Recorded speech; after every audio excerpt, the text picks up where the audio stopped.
When I wrote The Magnetic Leader, I wanted to share practical principles that any leader at any level could be able to implement simply and consistently, because I really believe that consistency is an X factor in leadership that many people overlook. It's not because they don't think about it, maybe, but it's often just because we get so distracted by the new shiny things that are out there that we think we should implement, the things we should act upon. And I really wanted to highlight things that I would say are often very simple, but they're not consistently implemented. And I talk about that when I'm speaking, when I'm training, when I'm having, podcast episodes like this or whatever it may be, any conversations I'm having. Simple things that go undone don't help you in your leadership. But simple things that are done consistently can have a tremendous impact. And so today I just want to talk about 5 examples of things that you could do that tie into each of the 18 essential actions in my book, but also just in general in leadership that I think would be very helpful to you in whatever situation you find yourself in. Whether you're a seasoned leader and you've been doing this for quite a while, maybe it's just a refresher, kind of a tune-up for you. If you're new to leadership, this could be very helpful to you to think about these intentional ways to engage with your followers. And if you're an aspiring leader, somebody who really has a desire to grow as a leader and be able to make an impact in your organization, on your team, these things I believe will just really be super helpful to you and powerful to you to get you moving in the right direction, build momentum as a leader. So the first thing I want to talk about is investing in relationships. Investing in relationships because at the end of the day, leadership is about people. If there's no people following you, then you're not leading.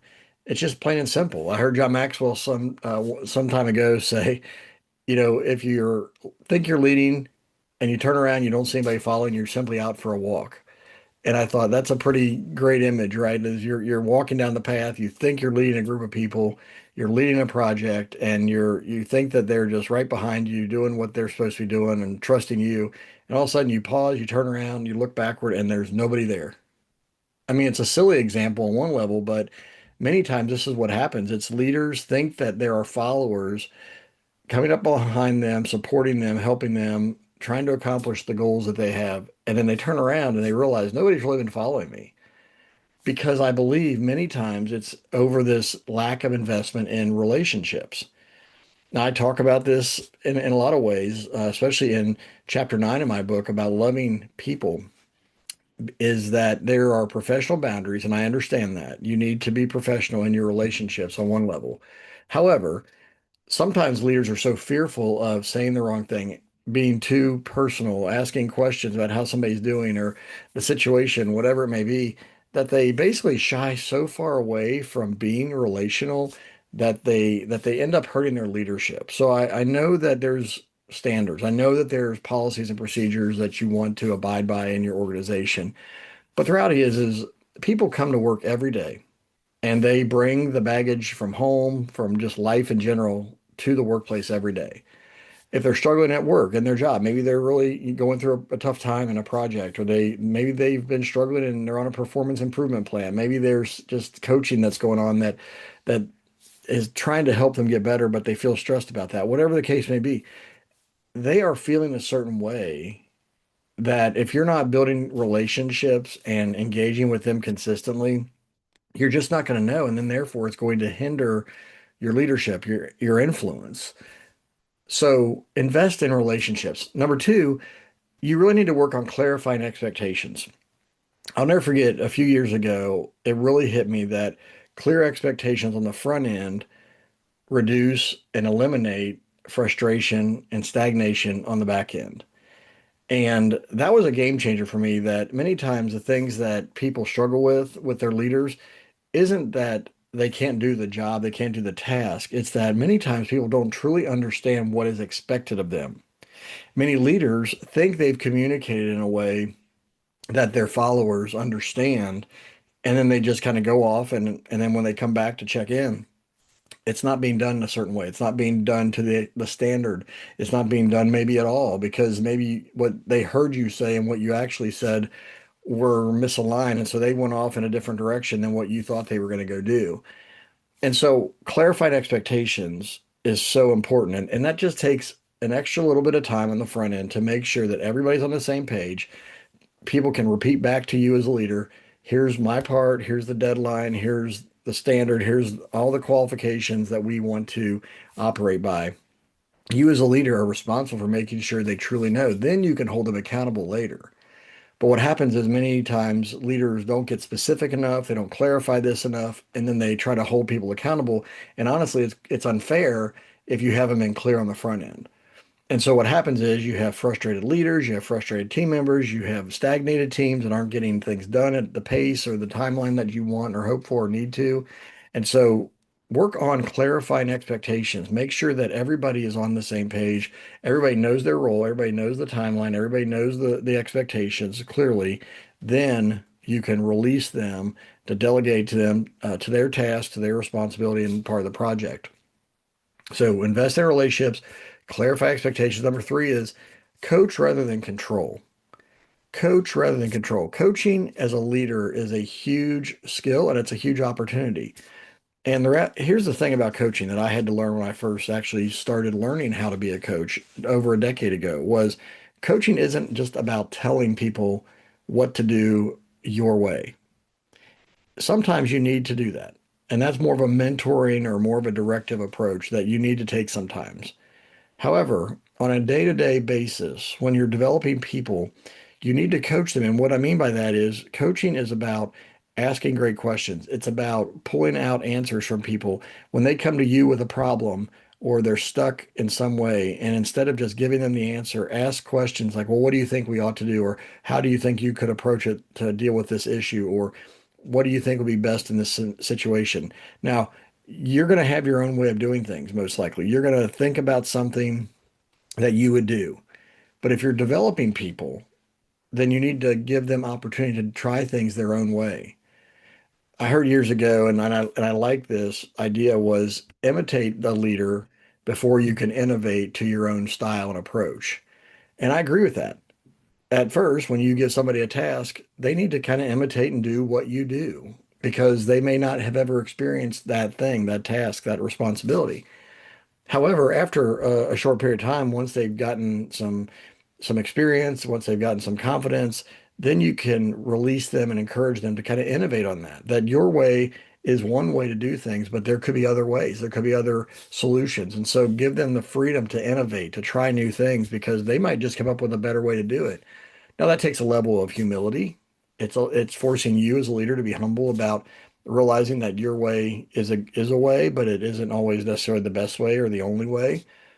So coach them, ask them questions. When somebody comes and they ask you and they bring a problem to you and what they really want to do is dump it on your desk for you to solve, don't accept that. Don't take that.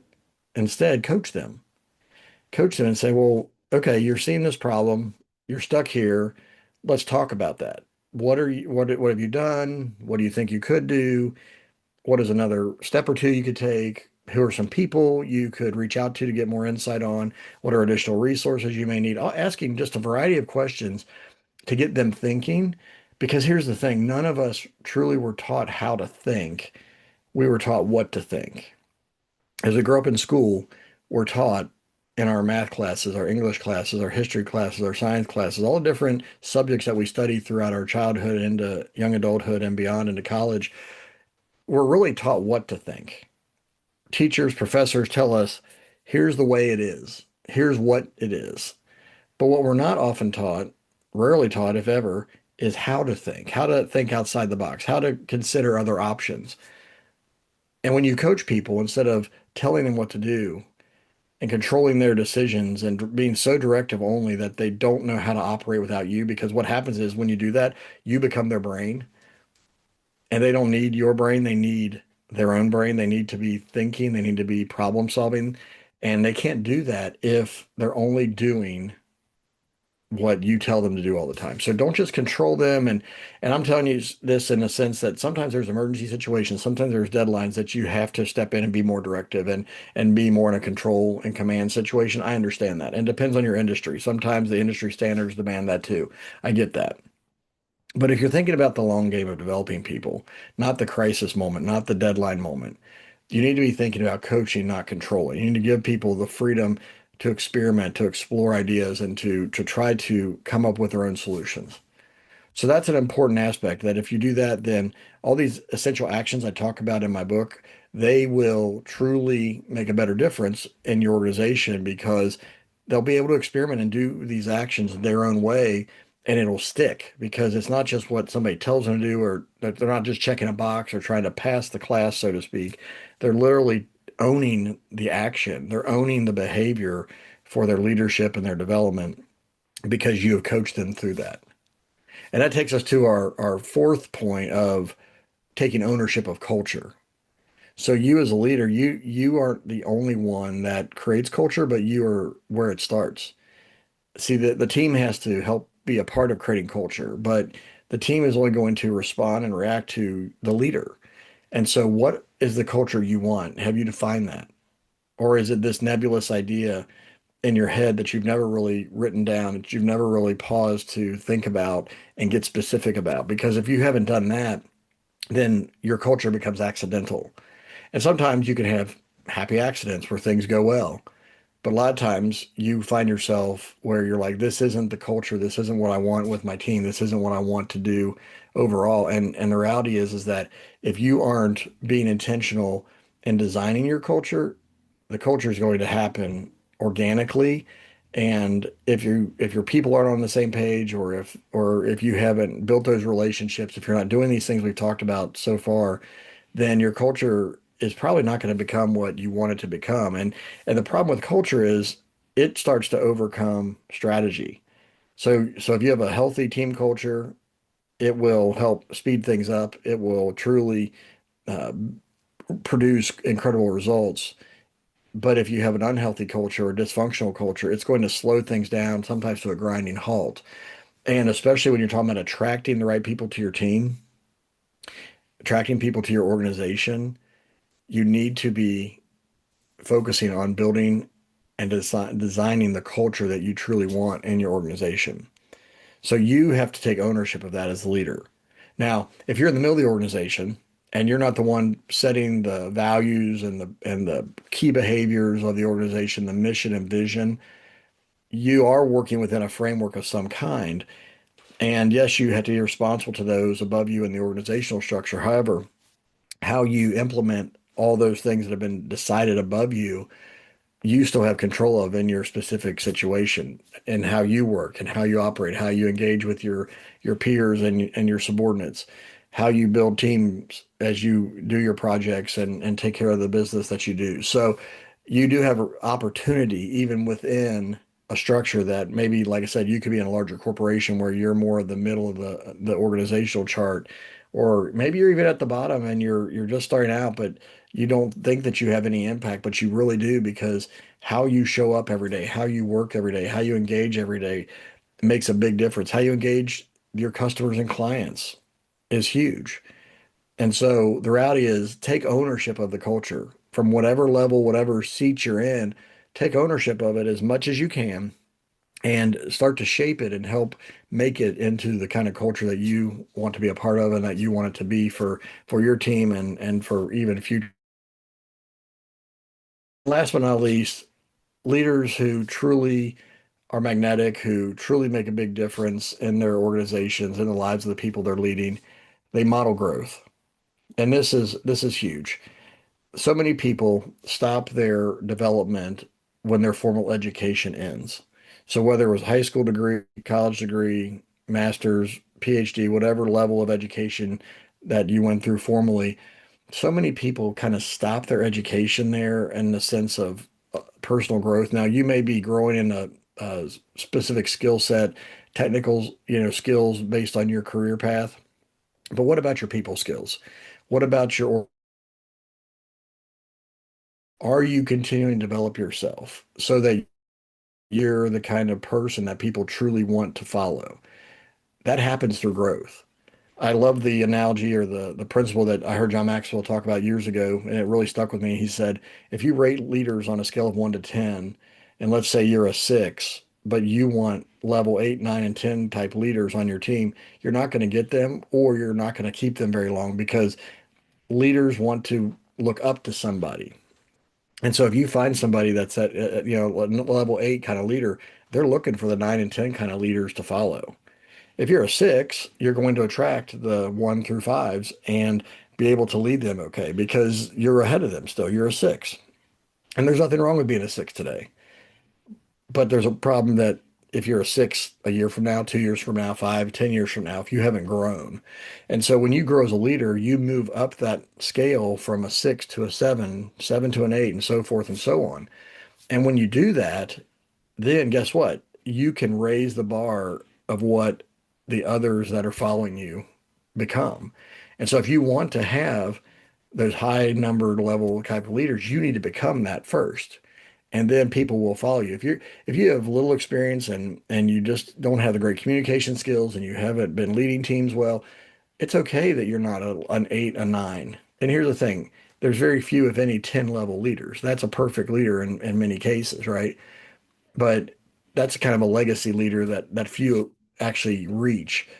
But let's say you get to that 8 or 9 level. You have a lot of experiences. You've become a great communicator. You are great at strategy and planning, and you've been accomplishing a lot of goals and objectives throughout your career. Now, because of that history, because of that experience, because of your growth, there are people that want to work with you and that will want to follow you because they want to get there too. And so think about it from an athletic standpoint. Players want to be on teams where the coaches are going to bring out their best. So if a coach is a very inexperienced coach and they don't know how to develop players yet, then they're going to attract a certain type of player. But over 5 years, 10 years and beyond, if those coaches continue to become better coaches and they work on their skills as a coach and they develop great strategies for their teams and they develop great ways to develop players, and all of a sudden they're not a 3 or 4 level coach. They're now a 6 or 7 or 8 level coach. Now the talent pool that they attract is going to be higher because now I want to be with that coach because he's going to help me be the best version that I can be. Same thing is true in organizations and business. If you are successful, people want to be on your team. They want to be around you. They want to learn from you. But that requires being a growth-minded leader. That means that you need to invest in yourself consistently. You need to be modeling your growth. Don't just read things and learn things and keep it to yourself, but make sure you're truly modeling it and doing it in front of the people that you're leading. So, and even speaking about it and talking about your growth and say, you know what, hey guys, I was just reading this book the other day and I learned this thing that I think would be helpful to all of us. And you share that with them. I went to this conference, I heard this podcast, whatever it may be. When you grow and you share that with the people you're leading, they see you as an intentional student of leadership and personal development in whatever category you're working on. And then they go, you know what? He or she is getting better because they're continuing to grow. They haven't said, you know what, I've been at this for 20 or 30 years and I've arrived. No, you're saying, look, I've been at this 20 or 30 years maybe, but I have a long way to go. And that's what's amazing to me is the more I learn, the more I grow, the more I actually realize how much more I need to learn and grow. And that could be discouraging on one level, but I don't think it is. I think it's an opportunity because when you have a growth mindset and you want to get better every day and you want to look back a year from now and see your growth trajectory on the up and to the right of the scale, that's exciting. Like I'm growing, I'm learning new things. And for me, throughout my business journey in particular, I can think about topics that I didn't know anything about when I first started my business. And some of them I didn't even want to think about. It was stuff I just thought that I wanted somebody else to take care of it for me. But over time, I realized, no, I need to grow in these areas, at least so I have a general working knowledge. Even if I bring somebody alongside of me to help me, I need to know what I'm talking about and what they're doing for me. On the other hand, some things I've learned to just do on my own because now I have a skill set. And as Scott Adams talks about, he talks about talent stacks. And so you're building one skill on top of another, on top of another. And so over time, the more you learn and grow, your talent stack continues to increase and you become more valuable. And things that you think are just kind of natural actions now, they once were things that you didn't have any clue about, but you invested in yourself, you learned skills, you did the work to grow. Your people need to see that. So that's where the modeling the growth is. It's you're intentionally growing, you're intentionally identifying areas, things that you need to grow in, and then you're modeling it for your people and even talking about it with them about how you're growing and challenging them to grow in their own ways. When you do that, it builds a growth-minded culture, and it's a really powerful thing. So once again, these five things real quick. Invest in relationships. Make sure that you are investing in the people that you're leading. Clarify expectations. Make sure that you are doing everything you can on the front end so that there's not frustration and stagnation on the back end. Coach rather than control. Don't just tell people the answers. Don't just be directive to get them out of your office, to get them away from you. Slow down, coach them, teach them how to think, ask them great questions that are going to cause them to think, and watch them grow. Take ownership of that culture. If you want a healthy, effective culture, then you've got to take ownership of that as a leader and do what you can to make it that way. Identify what you want the culture to look like and then start building that. And then finally, modeling growth. Make sure that you're growing, talk about growth, expect growth, make it a priority for yourself and for your team, and it'll make all sorts of difference in your people. So these are five leadership habits that if you think about them, so many other things can kind of fall under these five categories. And so, for instance, if you pick up my book, The Magnetic Leader, and you look at these 18 essential actions, you'll start to see how each of those actions fall into one of these areas, but also how you can be intentional with each of these actions so that you can, once again, grow in that area to be a high level magnetic leader that can attract high quality people to your team, whether that be team members, customers, or clients. Hey, if you need help thinking about this or working through this with yourself for your personal growth or for your team development, go to McClureCoaching.com. I'd love to schedule a free strategy call with you to talk about kind of where you are, where you want to go, and what are the steps between here and there. Also, right now, through the month of April here of 2026, it's the 5-year anniversary of my book, The Magnetic Leader. So if you go to my website, click on the books link, click on the Magnetic Leader link, and use coupon code TML 5-year. That will give you a $5 discount on my book. So you could get that there, $5 discount for the 5-year anniversary. But once again, however I can help you, do these five things. Think about these five things. Evaluate yourself. Are you doing them? Because I believe that if you'll do these, if you make this a priority, then you will start to stand out and truly separate yourself from the average people around you. Take care. God bless, and we will see you soon.